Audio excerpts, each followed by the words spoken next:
Hey, I'm Mark Thompson, narrative director on Far Cry 4. So Mark, tell us what's new in Far Cry 4. So Far Cry 4, we have a brand new world, a country called Kirat that we created. It's a small country in the Himalayas. It's nestled in the foothills and the valleys all the way up to the top of the mountains. It's a brand new open world. It's the same kind of experience and open world gameplay as Far Cry 3, but obviously we've had time to reflect on what we did with Far Cry 3, fix some of those things, get some of those features that we didn't quite fit in Far Cry 3, and then learn from the experience. It's the same team, right? We have that experience of building Far Cry 3. We bring all of that to Far Cry 4 and basically unleashed all of the new gameplay opportunities. So the Himalayan mountains, they brought new gameplay in terms of vertical navigation. So we have things like the grappling system, so you can climb up mountains. Obviously you can fly the buzzer, so you can get from low points to high points. It's a great way to use some of the old systems from Far Cry 3, like the wingsuit, which in Far Cry 3 we made a mistake and only introduced it like halfway through the game. So now we're going to give you that much earlier on, so you can traverse the world and then exploit new opportunities with the new animals. So obviously we're in the Himalayas, so we bring in the Asian elephant, let you ride the elephant, and the elephant becomes a pretty powerful weapon. Now, is in terms of story, is it taking place after Far Cry 3? Is this its own condensed story, or is it a sequel? No, it's very much its own adventure.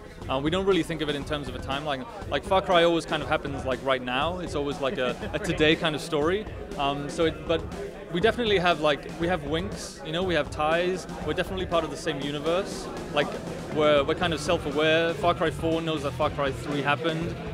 We know that Far Cry 2 happened. So we have links in there. Sometimes more obvious than in other ways. Sometimes you'll just be exploring a side of the world and you'll come across something and you're like, holy shit, don't I remember that from Far Cry 2 or from Far Cry 3? And yeah, we have some, I think we'll have some surprises for people who played 3. Can you talk about some of the new weapons you'll be able to have in the game? You mentioned the elephant. I also flew a helicopter, or buzzard, I guess is what you call it. Yeah, I mean, it sounds weird when you say it, but when somebody asks like, what is the best weapon in Far Cry 4, you're like, yeah, it's the elephant, right? So, because you can ride the elephant and you can use it to perform takedowns like you would, but also you can ride it into an outpost or a fortress outpost, get off, and just watch it wreak havoc and chaos. But we also have because the elephant isn't very stealthy, so if you're more of a like to take your time, plan things out. We have the auto crossbow, which is kind of it's a much faster version of the bow from Far Cry 3. Obviously, it has different limitations. We have throwing knives. On Far Cry 3, we had a takedown where you could kill someone with a close quarters takedown and then throw a knife at an enemy. But we really wanted to have the ability just to carry throwable knives and use them at kind of more of a mid-range whenever you wanted to. So it's about we just saw the different ways that people played the game and kind of gave them all new tools and new opportunities. And what has next gen opened up for you game development wise? I think it's the idea that we could basically get everything running on console as soon as possible. So on Far Cry 3 we really kind of led on PC, and then consoles came in much later.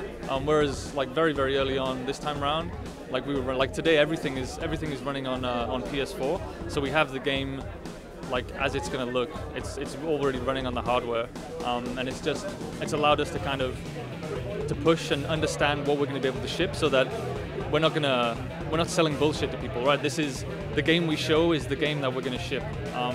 It's just going to get better at this from this point on. Can you talk about how large this new world is compared to Far Cry 3? The world is pretty much the same size. I mean, Far Cry 3 was definitely big enough, and we know some people play that game for hours and hours and hours. So with Far Cry 4, what we pushed to do was to fill that world with more opportunities, more tools, more toys, more new challenges. So it was about kind of trying to keep that same formula from Far Cry 3, but kind of increase the density a little bit. So it wasn't just about giving people because space is it's arbitrary at some point. We could have doubled the size of the world, but it wouldn't have had that same kind of rhythm or pacing as Far Cry 3, and it would have just been a number that I could have said just for the sake of it, right? It's if it doesn't have the same kind of soul and spirit, if it's just an empty world for the sake of having space, and it's kind of a wasted opportunity.